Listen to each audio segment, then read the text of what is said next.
Buenas tardes a todos desde América Latina, buenas noches desde Israel. No, Eduardo, Perdón. no te quitaste el mute. Y yo me quité el mute. Sí, se quitó, se quitó. Sí, sí. Es un placer muy grande volver a reencontrarnos con muchos de ustedes, y con muchos que por primera vez se nos unen, en nombre de Bnei Brit Latinoamérica, junto al agradecimiento a Chada Sheini, a Gabriel Ventagal y a Anabela. Bueno, uno de los debates y preocupaciones más serias que tenemos desde hace mucho tiempo es la forma en la cual los medios de comunicación informan sobre Israel y lo que sucede en la región. Por ello, consideramos esencial este debate de hoy, no solo para profundizar lo máximo posible en un área compleja, sino para aprender a tomar insumos en esta Asbará. Es un privilegio contar con un panel de periodistas como el que nos acompaña hoy, Maya Gabriel, periodista Medio Oriente y analista de Cámara, Roxana Levinson, de CAN, Radio Nacional de Israel, y el periodista, analista y corresponsal de EFE por mucho tiempo, Elías Ben-Arrosh. A los tres, muchas gracias desde ya por haber aceptado esta invitación, y los dejamos con la conducción de Gabriel Ventagal, lo cual es un placer y una garantía para que esta actividad tenga la dinámica que vamos a disfrutar. Gabriel, adelante. Muy bien, gracias Eduardo. Y empezamos con con Roxana, que trabaja en la radio israelí en español, la radio CAN, que nos va a explicar entonces en 12 minutos cuál es su visión sobre cómo los medios de comunicación informan sobre el Medio Oriente. Y empezamos con Roxana, que ya te libera el sonido, ya puedes hablar. Bien, buenas noches. Muchas gracias por la invitación. Muchas gracias a todos los que están allí dispuestos, listos para escuchar. Y como tengo 12 minutos, me he anotado algunos puntos que quisiera compartir. Y como ya se dijo en estos breves minutos que estamos compartiendo, Israel es un lugar complejo, es un lugar que tiene matices y sobre todo contradicciones. Es una de las características que más me llamó la atención desde el principio, desde que llegué a este país. Cuesta comprenderlo y incluso para alguien como yo que trabajo día a día con la realidad israelí y estoy inmersa en lo que sucede en los distintos aspectos de la realidad israelí. Por ejemplo, para entender la realidad israelí no alcanza con leer un diario y ni siquiera dos. Yo diría que los diarios israelíes son un rompecabezas que todos juntos pueden llegar a dar una imagen de lo que es la realidad y que de allí uno puede sacar sus propias conclusiones. Lo mismo sucede si ampliamos el foco con Medio Oriente, que también, por supuesto, es una región compleja, convulsa, mucho más en los últimos años, o distinto en los últimos años a partir de fenómenos como la primavera árabe, los movimientos sociales, las nuevas herramientas de comunicación, y todo eso, por supuesto, aplica también a Israel. Por eso, esa realidad nos da la posibilidad de mostrar dos caras, mínimamente, dos caras de una misma moneda. Es una moneda extraña porque puede llegar a tener muchas caras. Y también es cierto, y todos sabemos que aquí en Israel hay muchísimos periodistas extranjeros, hay muchísimos corresponsales extranjeros.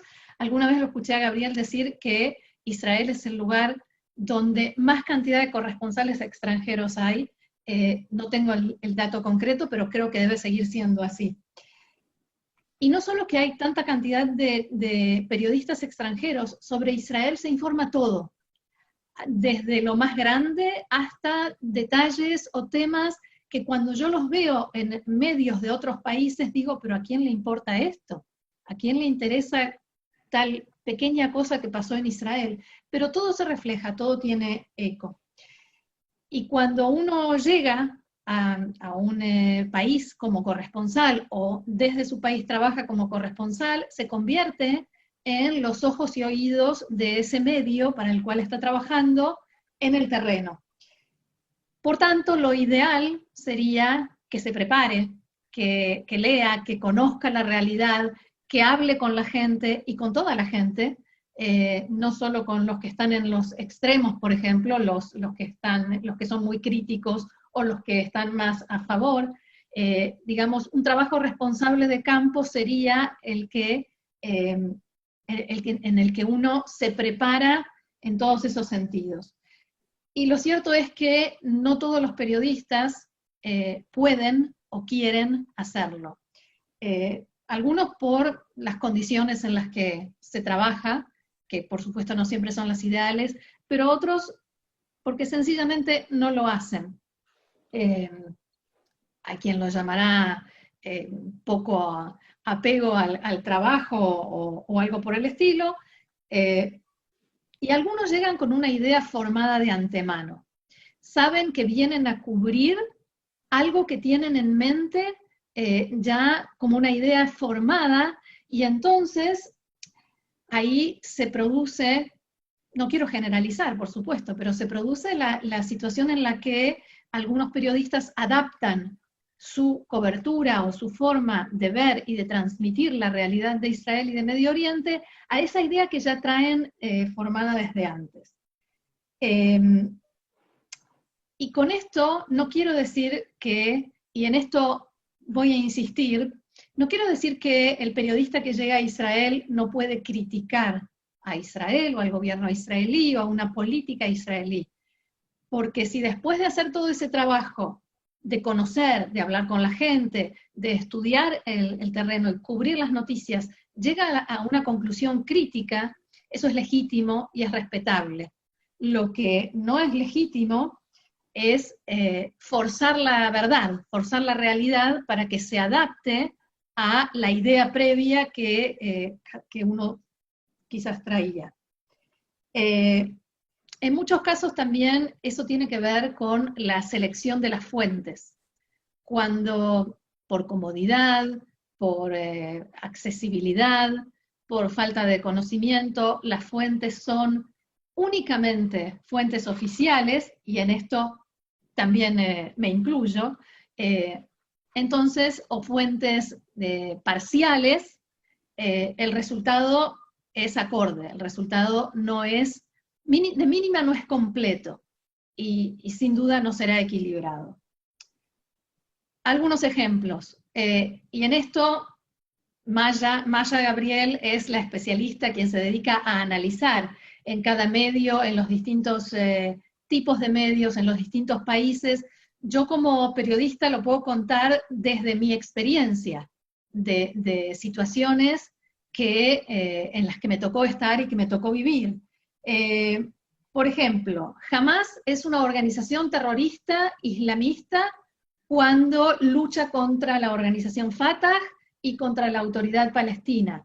Pero cuando Hamas se enfrenta a Israel, la crónica pasa a enfocarse en los palestinos que están sufriendo por culpa de Israel.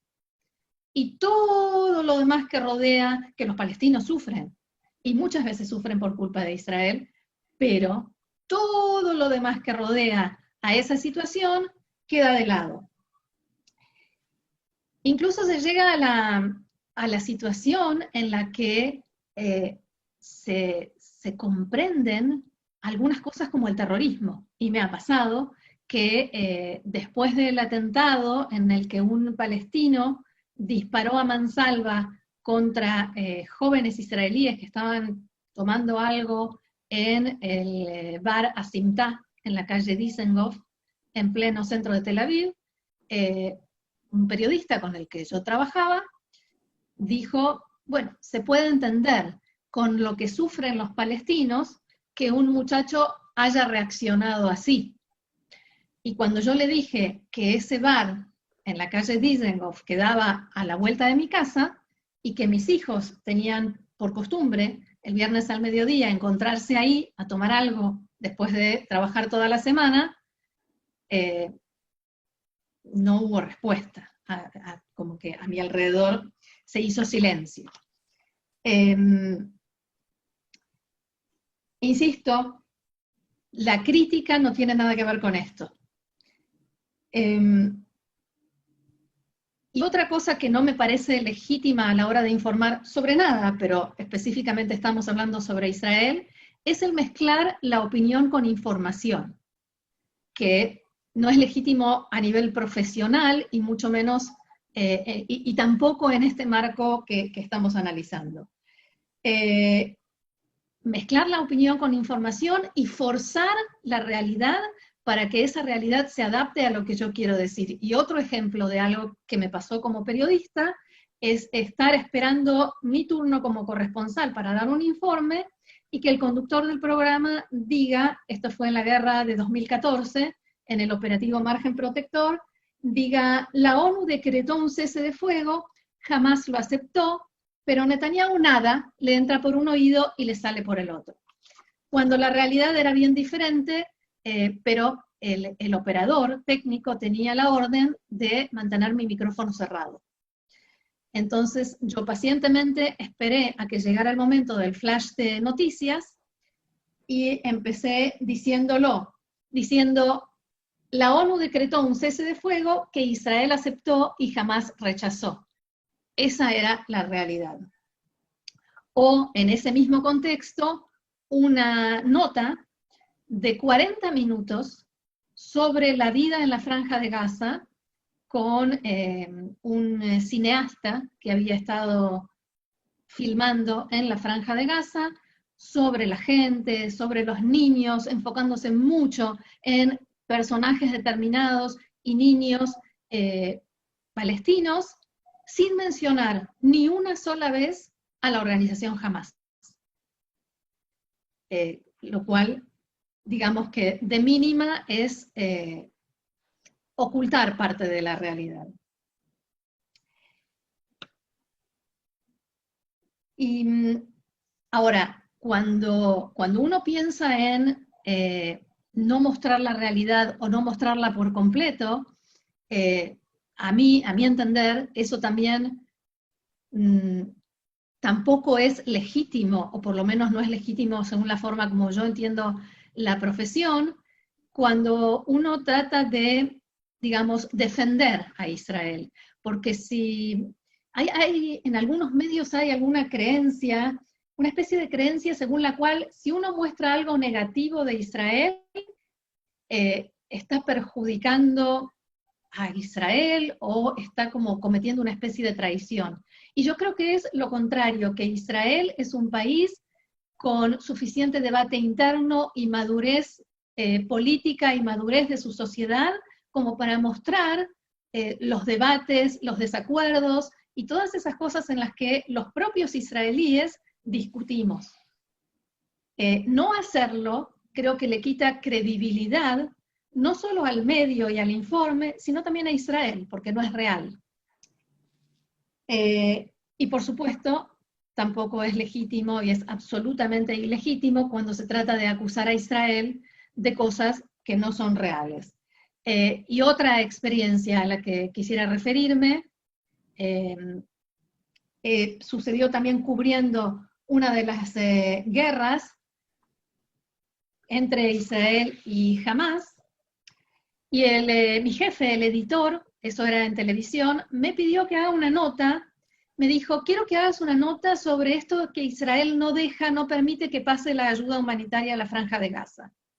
Yo sabía que no era cierto, pero no le dije nada y fui al cruce Kerem Shalom con el camarógrafo para mostrar, y filmamos cómo llegaban los camiones, descargaban de un lado, pasaban la mercadería, la ayuda humanitaria a la Franja de Gaza, y de allí subían a los otros camiones.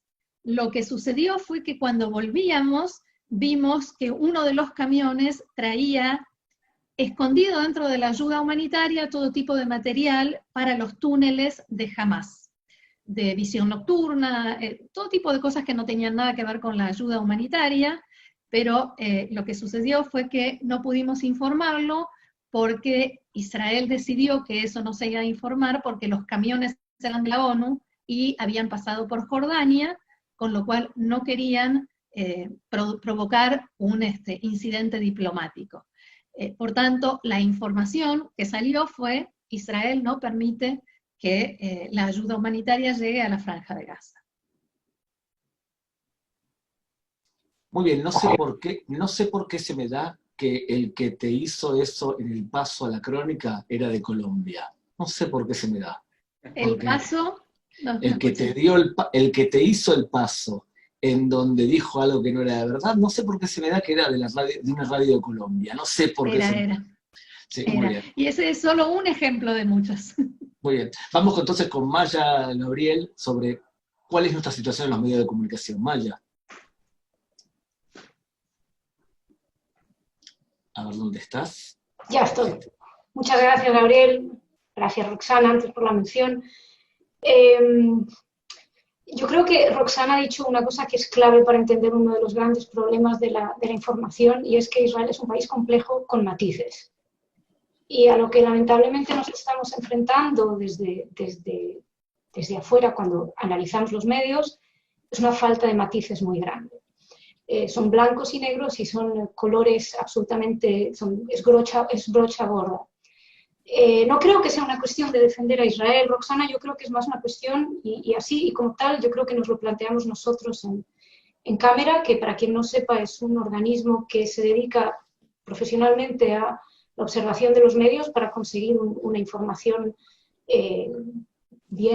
imparcial, para una información real, y cuando hay algún problema nos contactamos con los medios. Y yo creo que el problema básicamente es el estado del periodismo. Que claro, que nosotros lo notamos en la cuestión de Oriente Medio de una manera muy evidente, porque Oriente Medio tiene, o por lo menos Israel, tiene esa capacidad de conjuntar todos los errores ahí, ¿no? A la hora de informar. Nosotros hemos estado investigando, yo dirijo el departamento en español de la organización Cámara, con lo cual la responsabilidad nuestra es la de mi departamento, es la de los medios en español, los medios tanto latinoamericanos como latinos, sobre todo españoles, porque gran parte de la información se elabora a través de los mayores medios, los medios más influyentes, en la lengua hispana, que suelen ser, que son la agencia EFE, básicamente porque es la única agencia en español con un despacho en Israel, el diario El País o Radio Televisión Española. Investigando estos medios y otros, pero básicamente yo creo que uno se centra en los que son más influyentes, hemos podido ver una serie de patrones comunes. Patrones comunes que tienen que ver con una especie de concepto del periodismo como un periodismo humanitario, o lo que ellos consideran que es humanitario. Es decir, la gente que llega a Israel, y Roxana lo mencionaba, muchos de ellos llegan con una idea preconcebida. Yo vengo aquí a hablar de qué mal se trata a los palestinos. Y todo en ese término, y toda la información se va a enmarcar en esa línea, en esa dirección.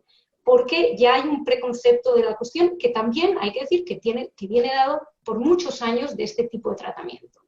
Y una de las cosas que ya, en cuestión puramente formal, que uno se da cuenta, pero que tiene evidentemente influencia en la cuestión de fondo, es los palestinos no son nunca agentes morales, es decir, casi nunca, evidentemente, no existen nunca, también los matices que reclamamos afuera los aplicamos, pero en términos generales, los palestinos son sujeto de la acción.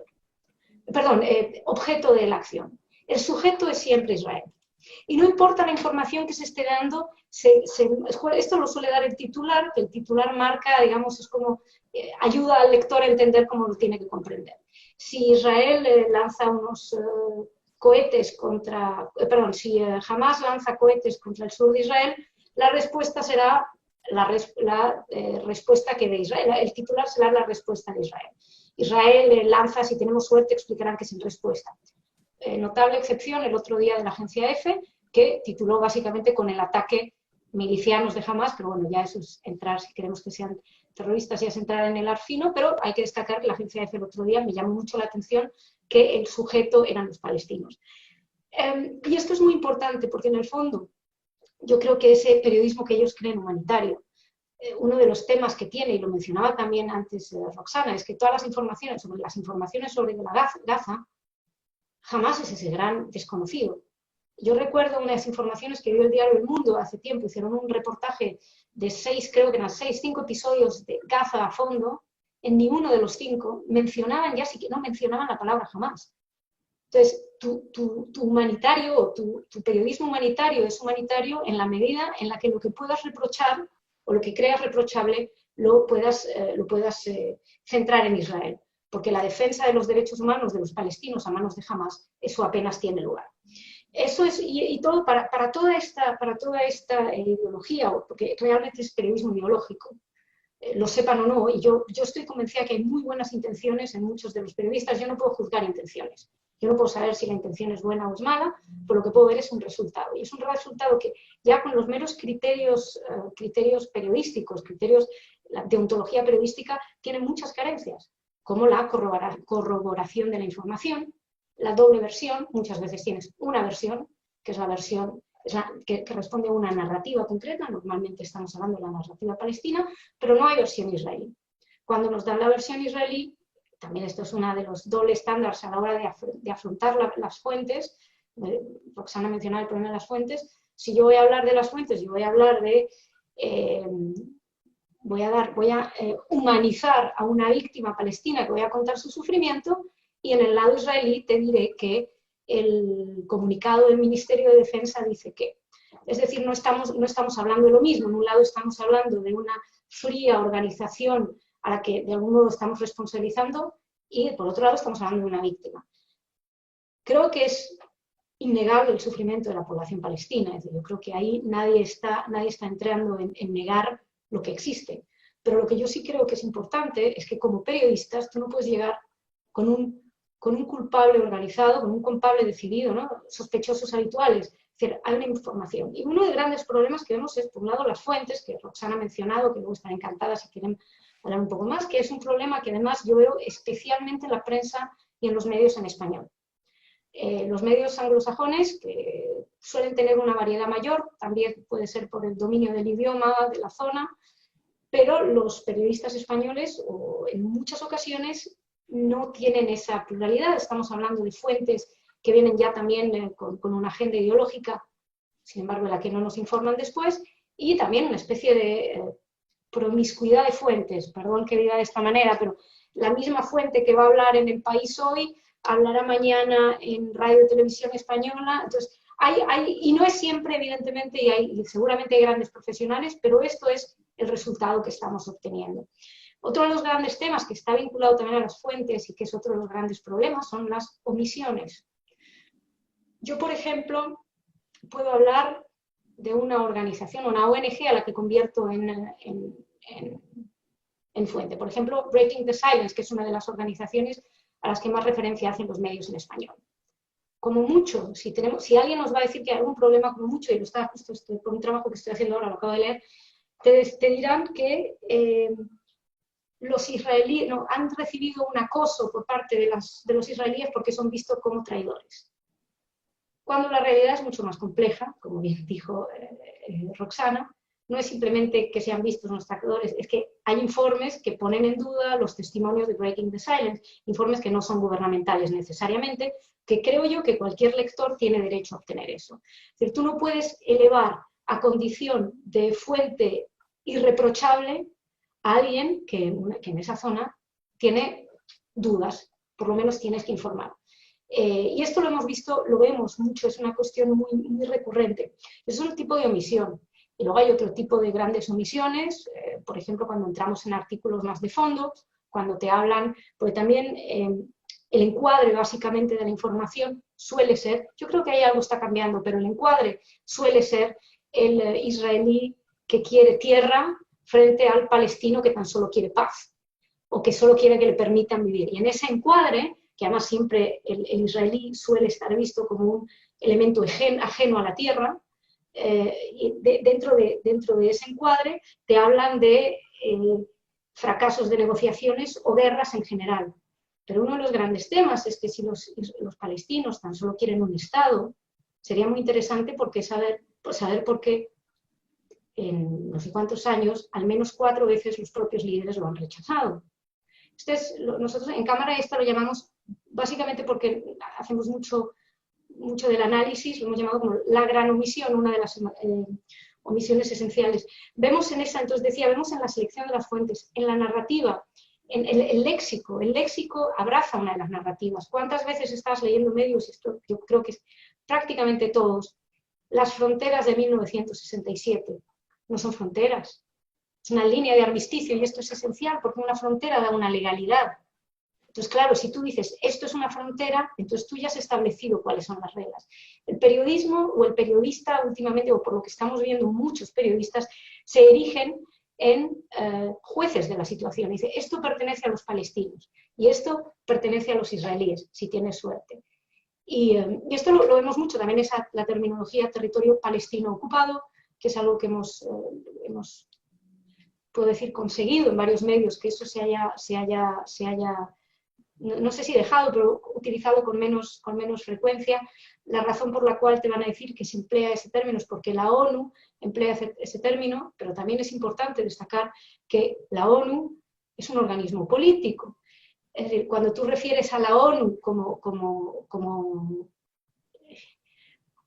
adalid, como juez último, dices, no, los juez últimos serán los acuerdos hasta ahora empleados. Entonces, ese léxico que viene cargado, las omisiones y una cierta reescritura de la historia que yo he visto, y esto yo creo que es en medios españoles, básicamente.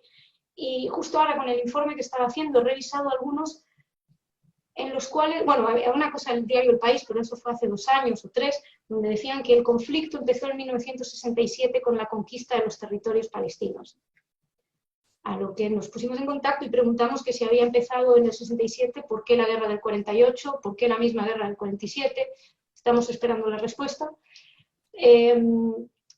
Hay una reescritura histórica, hay una reescritura en la que se borran ciertos aspectos, curiosamente, todas son en detrimento de la postura de Israel, que insisto, yo no creo que se trate de defender a Israel, creo que se trata de pedir un periodismo más neutral en la medida que un periodista puede ser neutral. Es decir, me parece fantástico que un periodista venga y diga, yo quiero defender la causa palestina porque creo que tienen razón. Me parece genial, pero no puedes utilizar la herramienta de informar, como decía Roxana, mezclando la información con la opinión. Y hay mucho más, pero si quieres lo podemos ir dejando para después. Solo una anécdota, Roxana, perdón, contabas la anécdota de la radio. Yo tuve una anécdota muy interesante, también con margen protector, que yo creo que el periodismo en margen protector dejó ver la hilacha, quedó bastante clara ciertas cosas. Yo estaba invitada por teléfono a una radio vasca, a una televisión vasca, y hay un montón de gente opinando sobre la guerra, y yo comenté que había armas en las escuelas de la ONU. Entonces el presentador me empezó a hacer burla. ¿Qué dices que hay armas en la...?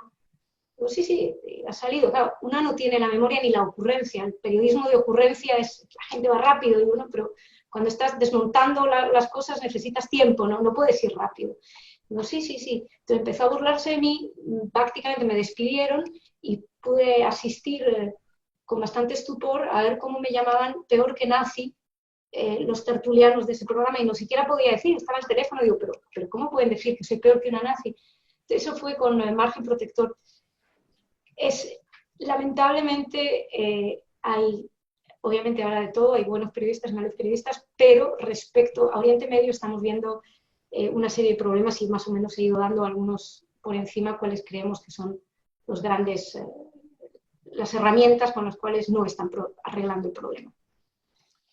Muchas gracias, Maya. Ante todo, se han dado cuenta que nombramos bastante las fuentes españolas, porque los países de habla hispana del resto del mundo no suelen tener corresponsales que puedan llegar hasta Israel. Los países del Cono Sur son más pobres para poder enviar un enviado, entonces muchas de las fuentes son a través del periódico que tiene mayor influencia en habla hispana, que es El País, o bien un periodista promedio se nutre de la agencia de noticias EFE, que tiene, como bien han dicho, una oficina de Israel, y que Elías ha trabajado en el pasado, ahora está en Ecuador, Elías. Nomás un apartado, que entre el público se encuentra un periodista de los buenos, que ahora está sentado escribiendo, es de Chile él, pero yo lo he visto saltado arriba de una mesa bailando en Tel Aviv y disfrutando de Israel bien, y ahora está portándose bien. Después, si quieren, al final les digo quién es. Pero entonces vamos a Elías Levi Benarroch. Tu tiempo, Elías. Pues buenas tardes a todos los participantes aquí en América, y buenas noches a los que estén del otro lado del Atlántico. Como digo yo, esto de ser el tercero en hablar te da la oportunidad de reaccionar y de puntualizar algunas cosas. Una de las primeras que quiero puntualizar es la de que EFE es la única agencia en Jerusalén, no lo es, para bien o para mal, nos gustaría serlo, nos gustaría tener ese monopolio, sin embargo, no lo tenemos. Cualquiera que haga esa afirmación no está conociendo exactamente cómo funcionan las agencias internacionales. Cualquiera diría que toda la información que se publica en América de Israel es la que publican El País y la agencia EFE. Vuelvo a insistir, ya quisiéramos.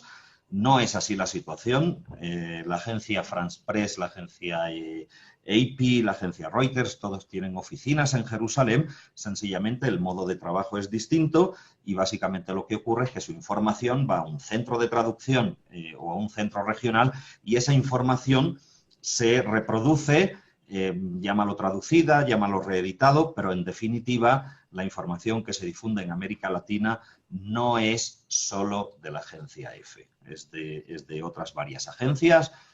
Por supuesto que tenemos estadísticas y sabemos qué publica cada uno, pero no me parece que sea el sitio. Dos, me gustaría tener una rápida reacción a algo que ha dicho Roxana acerca de su insistencia en que se llame al movimiento Hamás organización terrorista. A mí me sorprende todavía que después de decenas de años se tenga esa insistencia. No sé qué aporta, no sé qué es lo que quiere reconocer con ello. A mí lo único que puedo poner como explicación es que generalmente terrorista es un concepto que políticamente no está acordado, es un concepto que es muy difícil y muy negativo de atribuir. Y voy a poner el dedo en la llaga al decir que a Israel le costó un primer ministro el llamar durante 25 años a la OLP organización terrorista. Yo vivía por Israel en aquellos años y fui parte de alguna manera viví el proceso de Oslo, viví el asesinato de Isaac Rabin.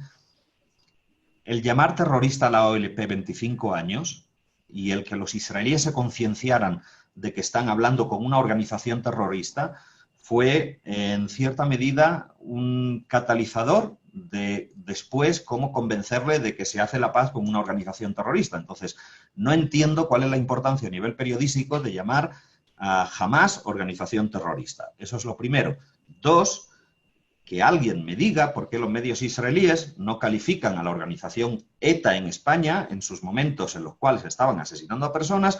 ¿Por qué no la llamaban Irgun Mehablim, organización terrorista, y la llamaban organización separatista? Con lo cual, lo dejo ahí como reflexión en parte de cómo entrar en esa proporcionalidad, que es lo que yo quería traer a colación aquí.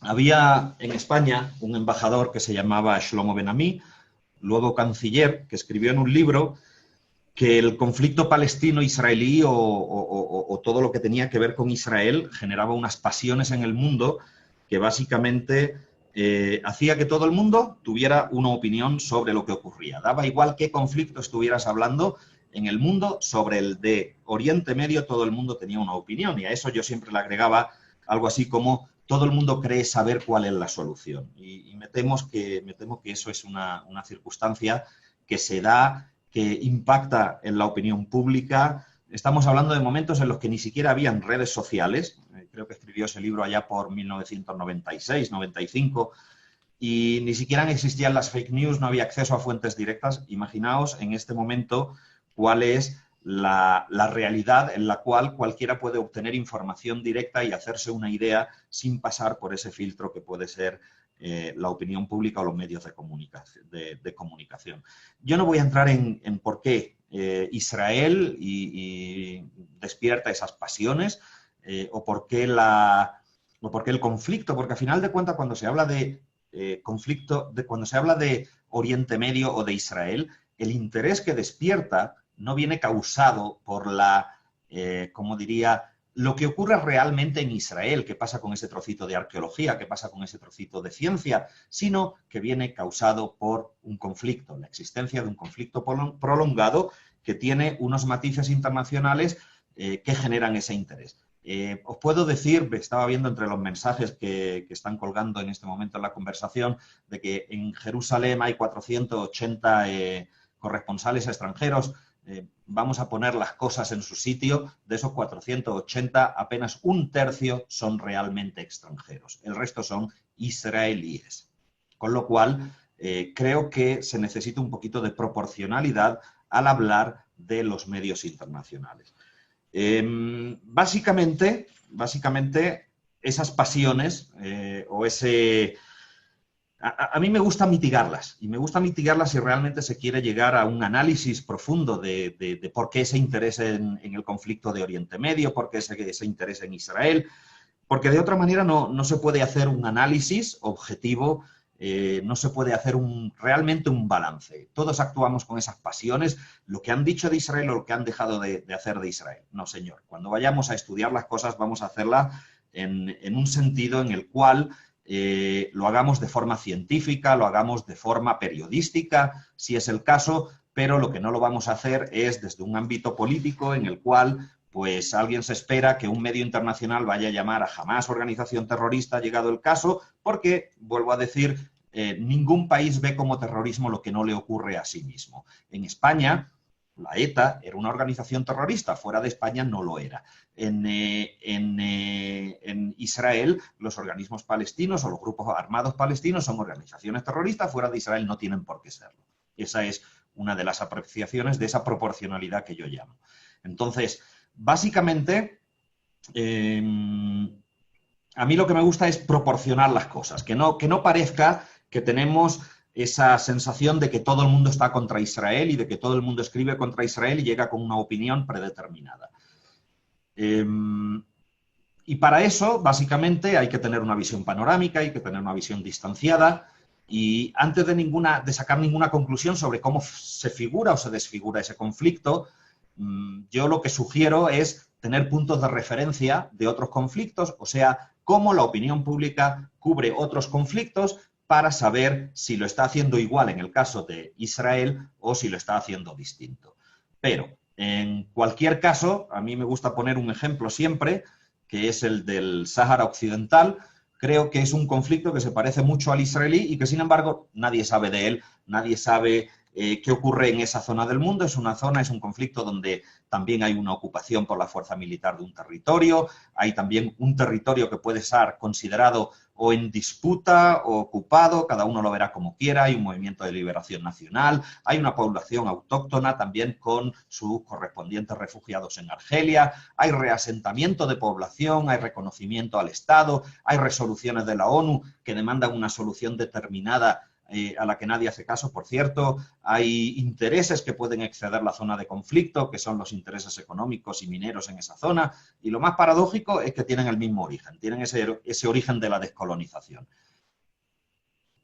Y sin embargo, nadie cree que el conflicto del Sáhara sea necesario cubrir, no hay ningún periodista en la capital que se llame El Ayun, y básicamente podemos decir, ¿pero por qué? Si son iguales, son casi idénticos, ¿por qué este lo cubre y el otro no? Y no hay duda de que los dos conflictos no son comparables. Y no son comparables por ese elemento de proporcionalidad que yo pido a la gente cuando va a ver cómo los medios internacionales pueden llegar a cubrir lo que ocurre en Israel. No seamos inocentes. La trascendencia geopolítica y geoestratégica de lo que ocurre en el conflicto de Medio Oriente, y vuelvo a insistir, los periodistas están por el conflicto, no están por el desarrollo de ciencia ni por lo que hagan en el Valle del Araba con una pequeña aceituna. Entonces, esa trascendencia geopolítica creo que es obvio para todo el mundo y es lo que genera el interés, y esa es la razón también por la que la mayor parte de la información va a salir centrada sobre el conflicto y no sobre la aceituna que hacen en Kadesh Barnea. Entonces, con esos intereses, está claro que con una Jerusalén en el asador, en comparación con el Ayun en el caso del Sáhara, pues es obvio que la atención internacional va a estar mucho más centrada en lo que hay en Oriente Medio, en el conflicto palestino-israelí, que no lo que está ocurriendo en una pequeña región, en el desierto, casi desértica, en la cual nadie le presta atención. No sé cuántos de ustedes tenían conocimiento de ese conflicto, pero que es un conflicto que en sus generadores es idéntico al de Oriente Medio. También hay un elemento de homogeneidad étnico-religiosa. Si cogemos el caso del Sáhara, pues es un asunto más o menos interno entre naciones árabes o musulmanas. Este es un choque casi de civilizaciones. En términos geológicos, hasta se podría decir que Israel está en una auténtica falla y que cualquier movimiento de lo que ocurre allí pues genera ese tipo de terremotos. Quiere decir que llama muchísimo la atención. Hablábamos antes de esa ciudad santa que causa tantos disturbios. No seamos tampoco inocentes, cuando en Jerusalén, que es una ciudad venerada por 3 religiones, que son 3 religiones que tienen, no sé si 2.000 o 3.000 millones de personas en el mundo, se mueve una mariposa, se produce un efecto en todo el mundo.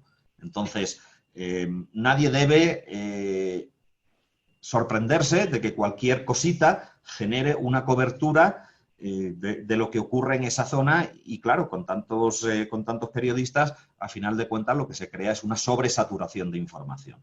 Yo no estoy diciendo en ningún momento que las coberturas que se hacen desde esa zona a nivel internacional no merezcan una crítica, por supuesto que la merecen. Yo la tengo aquí, llevo 3 años en Ecuador, la tengo y la tengo por ley.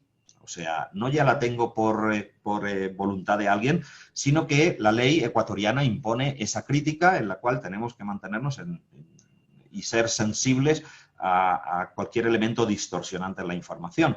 Pero, desde luego, ir con ideas formadas también a la hora de hacer la crítica, por utilizar una palabra que he oído de Roxana, que el periodista va a la zona con ideas formadas, creo que también a la hora de hacer esa crítica que he oído, se llega también con una idea formada y creo que en muchos sentidos esa crítica debe tener elementos comparativos con otros conflictos para ver si lo que se hace en otros conflictos y los medios que lo que hacen allí, quizás a lo mejor nos sorprendamos y sea el mismo tipo de trabajo.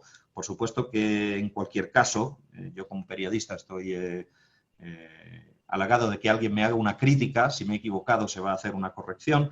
En el caso de un medio, también los medios son receptivos a esa crítica. Desde luego tiene que ser una crítica periodística y no una crítica política. Gabriel. Gracias, Elías. Lo siguiente, ustedes pueden ir preguntando en el chat del grupo y después le dejo, si les parece a ustedes también, al resto, a Maya y a Roxana, empezar, pero lo siguiente, Elías, durante todo el tiempo has hablado sobre el tema de la utilización de la palabra terrorismo. Yo quiero cerrar este punto antes de pasar al otro. Lamentablemente los periodistas no siempre son especialistas en terrorismo. Y el terrorismo como fenómeno tiene 4 definiciones. Hay 52 definiciones de terrorismo en el mundo y tiene implicaciones legales llamar a alguien terrorista y implicaciones realmente hasta de cuando definís a alguien como terrorista, estás diciendo que alguien está haciendo algo que está rechazado. Y estoy de acuerdo también contigo que en Israel a ETA lo han llamado como grupo, como lo has definido tú también. Ahora bien, terrorismo tiene 4 características. Es uso de la fuerza extrema o amenaza de uso de la fuerza extrema contra civiles para conseguir un objetivo político en un marco propagandístico. Cuando un grupo como por ejemplo Hezbollah mata militares, hace guerrilla. Y cuando mata civiles, que es lo que la mayoría de veces hace terrorismo. En la academia, cuando un grupo hace el 70%... Gabriel, muchísimas gracias por esa explicación. Creo que me reivindico en que no hay que llamar a ninguna organización, o desde luego a nivel periodístico es que no lo tenemos ni por qué hacer, ni tenemos una justificación para hacerlo. No creo que a nivel periodístico sea necesario llamar a una organización terrorista para sí describir una acción de ese grupo como un acto terrorista, que no quepe la menor duda. Yo sí estoy a favor por una descripción de que un atentado suicida dentro de un autobús, y tú sabes que los he tenido dentro de mi casa, yo vivía en Arnona, con lo cual he vivido en Farsaba y en Arnona y he sufrido todos esos ataques, los he sufrido en carne propia y cualquiera que los quiera oír o quiera oír la historia de mi familia se la puedo contar. Sí estoy a favor de que se describa un acto como acto terrorista. Lo que no estoy diciendo es que no favorece en nada el llamar a una organización terrorista, que es distinto. Y es lo que has explicado. esta discusión parte de un, quizás yo no me expliqué bien. Cuando yo hablé, no reclamé que se llame a la organización Hamás terrorista, más allá de cuál sea mi opinión sobre Hamás, sino el hecho de que cuando ataca a Fatah o a la autoridad palestina se la llama terrorista, pero cuando ataca a israelíes no. La doble vara fue lo que quise mencionar, con el ejemplo de llamar a un grupo terrorista o no llamarlo según a quién está atacando. Si me permites añadir una cosita, más allá del doble estándar, que creo que era lo que estaba yendo Roxana, la Unión Europea considera a Hamás un grupo terrorista, está también en los Estados Unidos, pero bueno, dentro de la Unión Europea, y eso es precisamente, por ejemplo, en Radio Televisión Española, en el libro de estilo, bueno, sí, el libro de estilo de Radio Televisión Española dice que si está considerado terrorista por la Unión Europea, debe ser llamado terrorista en la información.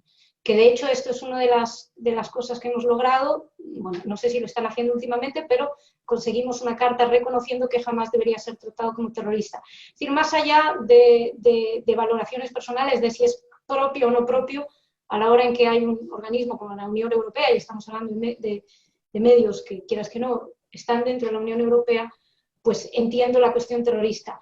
Pero creo que es también que un término en sí no marca el debate en general. Por cierto, Claro.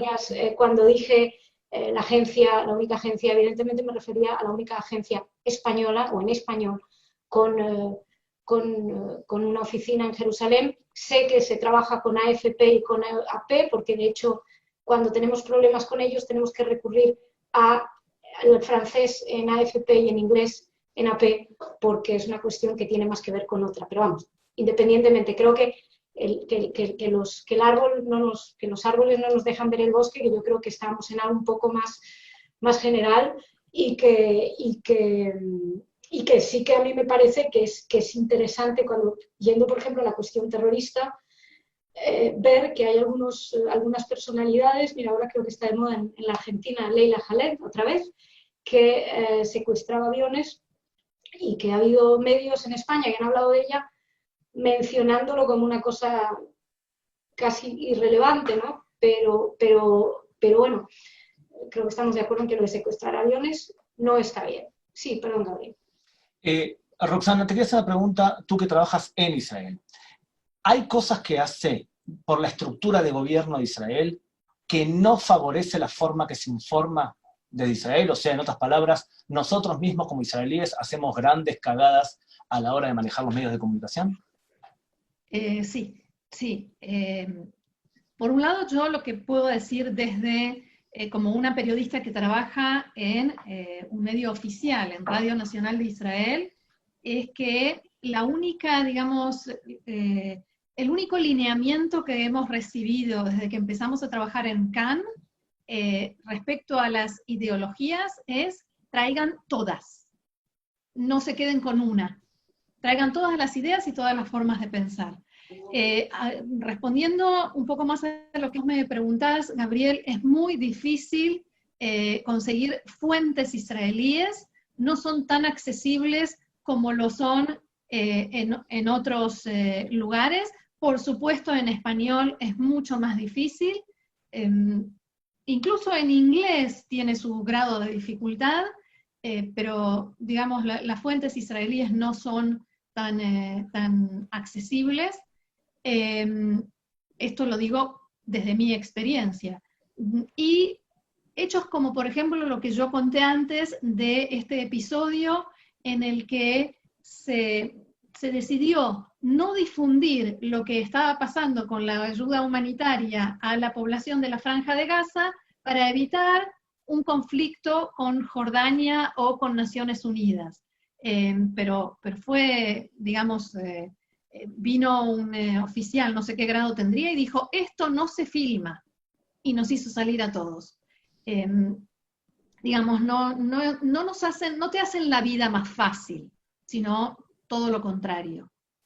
No, por ejemplo, así como Maya mencionaba, el sufrimiento del pueblo palestino, que todos lo conocemos y lo reconocemos, el sufrimiento del pueblo israelí no es algo de lo cual digamos, el aparato informativo de Israel se ocupe especialmente. No es una prioridad, como sí lo es del otro lado.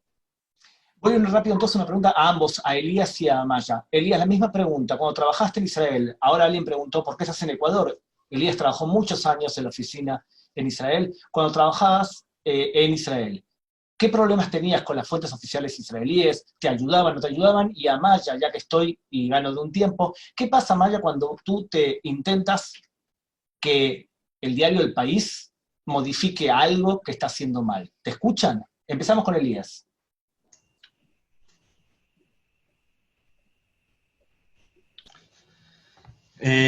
A ver, uno para que la gente un poquito comprenda, porque estoy viendo algunos comentarios. Yo inicié mi carrera en el periodismo israelí, con lo cual creo que conozco bastante lo que puede llegar a ser ese periodismo.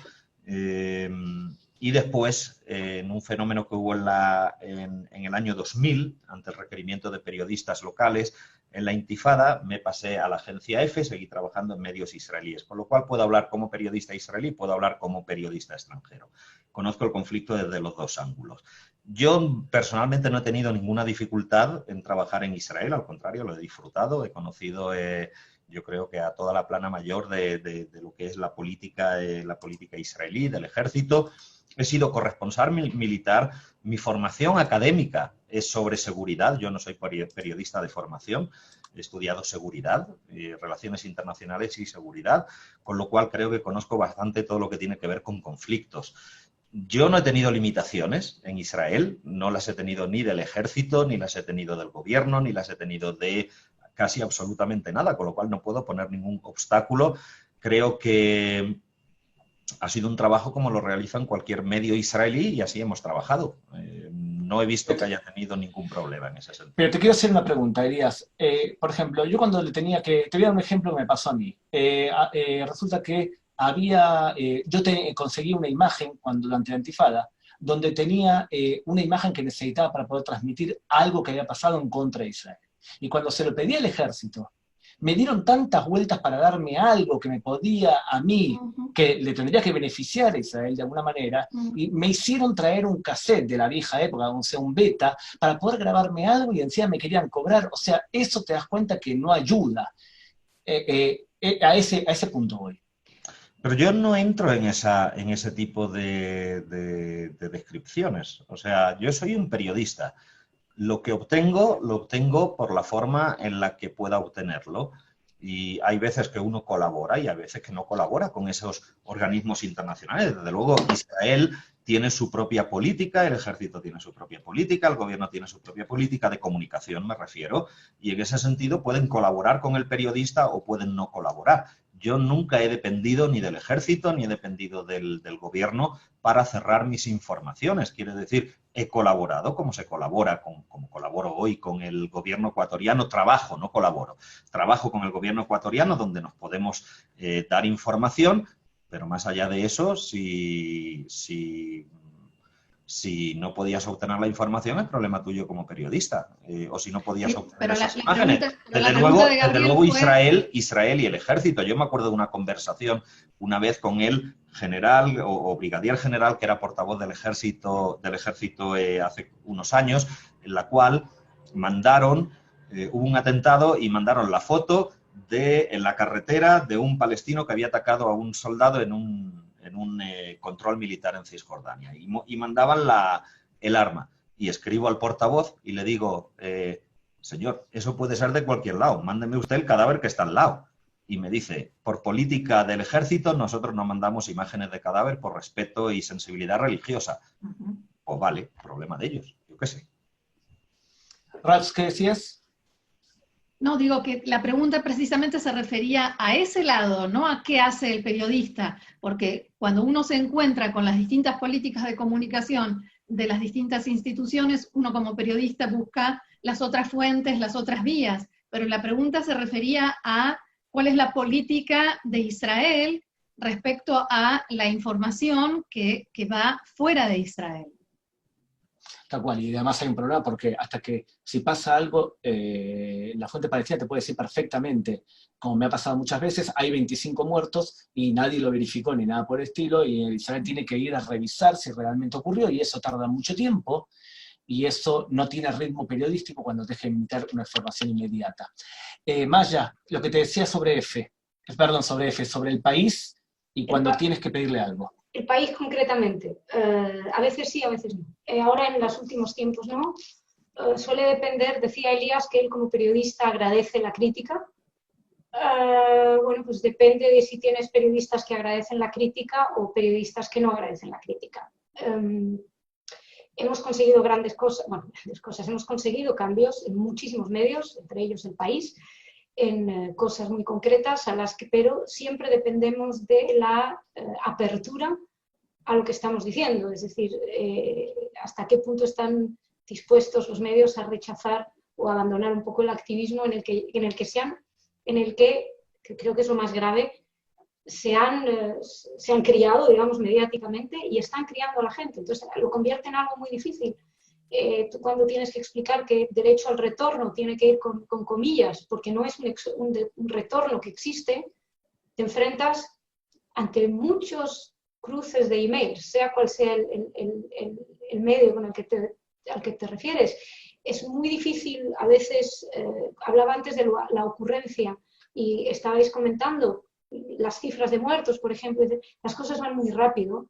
Lo que falta es un análisis, falta un análisis sosegado. Lo que se está escribiendo mucho todo es en el acto y entonces se están adaptando. Bueno, pues los palestinos dijeron que hubo 2.000 muertos, de los cuales la tercera parte eran civiles. Y eso queda ya establecido así y los medios lo repiten y lo repitan. Luego haces el estudio y claro, el estudio ocupa más tiempo. El estudio es más largo, el estudio no tiene el brillo ni del momento, ni es lo que apetece escuchar, con lo cual tardas mucho más en que eso sea efectivo, si es que lo es. Y respondiendo directamente a lo del país, insisto, se lograron cosas en algunos momentos y ahora mismo no tenemos un puente de comunicación abierto. Espero que en algún momento, tal vez, se pueda volver a tener. Muy bien, en un minuto entonces, cada uno de ustedes. Empezamos por Elías, después Maya y después Roxana, así cerramos y cumplimos con la hora de actividad. Algo que quieran decir y que no hayan dicho, en un minuto, por favor. Elías. Yo básicamente lo que quiero insistir es en esas pasiones, mitigarlas a la hora de entender. Cualquiera que pueda entender que por yo criticar cualquier cosa pueda tener un periodismo sesgado anti-israelí, creo que está muy equivocado. Lo estoy leyendo en los grupos, por eso lo menciono en el chat, ¿no? Realmente creo que mi israelidad está en este momento en Israel. Tengo 2 hijos en Israel, he vivido 30 años o 25 años en Israel. Creo que tengo el derecho a hablar y a opinar y decididamente cuando uno ve el típico de crítica, la crítica tan politizada, sencillamente eso ni ayuda en nada ni básicamente contribuye a un análisis serio de cómo se está cubriendo Israel en los medios de comunicación. Yo insistiría muchísimo, habría que hacer un estudio de cómo se cubren otros conflictos antes de tomar antes de hacer cualquier análisis sobre hay algún tipo de sesgo o no. Maya. Estoy de acuerdo con Elías en que hay que rebajar la pasión y hay que poner un poquito más de reflexión, empezando por los propios periodistas que cubren la zona. Y el estudio lo hemos hecho mirando otros conflictos infinitamente más sanguinarios, mucho más terribles y que ocupan muchísimas menos horas o muchísimo menos espacio en los medios de comunicación. Porque puedo tener ideas, pero no tengo nada concreto que decir. Y sí creo que hay una herramienta esencial, que es el código deontológico periodístico, al que nos podemos aferrar para pedir la doble versión, tratada de la misma manera, sin el doble estándar, y como un pasito atrás, que estoy de acuerdo que quienes lo vemos, a veces reaccionamos con mucha pasión, pero creo que quien lo trata es esencialmente la persona que tiene la obligación de tratarlo con mayor profesionalidad. Roxy.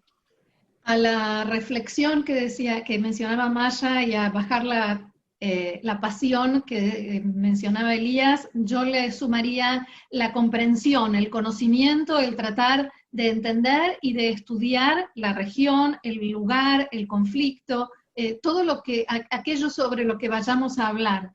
Criticar a Israel es legítimo, lo sesgado no es criticar a Israel, sino distorsionar la verdad. Eso es lo que, a mi entender, no es el legítimo, parcializar, ocultar parte de la verdad, torcerla o manipularla. Creo que eso es lo ilegítimo, y como así también es erróneo pensar que si uno parcializa o tuerce la verdad para el lado que considera pro-israelí, le estaría haciendo un favor a Israel. Creo que más bien es todo lo contrario. Chicos, por mi parte, gracias Elías, gracias Roxy, gracias Maya por el tiempo que nos dedicaron a los 200 y algo participantes del día de hoy, y cierro con el maestro mayor de obras, el señor Eduardo Cohn. Gracias a los tres, gracias Elías, gracias a Maya, gracias a Roxana. Nosotros, como Benebrit Latinoamérica, en conjunto con Achada Sheini, nos vamos a volver a encontrar en 15 días, cuando el lunes 20 de julio debatamos, y más que debatamos, analicemos AMIA 26 años después. ¿Por qué? Y vamos a estar haciéndolo con Waldo Wolf, diputado nacional de la República Argentina, que contestará por qué justamente en Argentina. George Karim Shaya, experto en terrorismo, por qué justamente Irán e Hezbollah. Y el doctor Franco Fiumara, juez en lo criminal de la República Argentina, por qué es posible juzgar a Irán. Repito, será dentro de 2 semanas, el lunes 20, a esta misma hora que hemos comenzado hoy. De vuelta, muchísimas gracias a los tres panelistas y, por supuesto, en nombre de Eduardo Weinstein, presidente de Benebrit Latinoamérica, y el mío propio, gracias Gabriel, gracias Anabela, gracias a Achada Sheini. Que tengan buenas noches en Israel y muy buenas tardes en toda América Latina.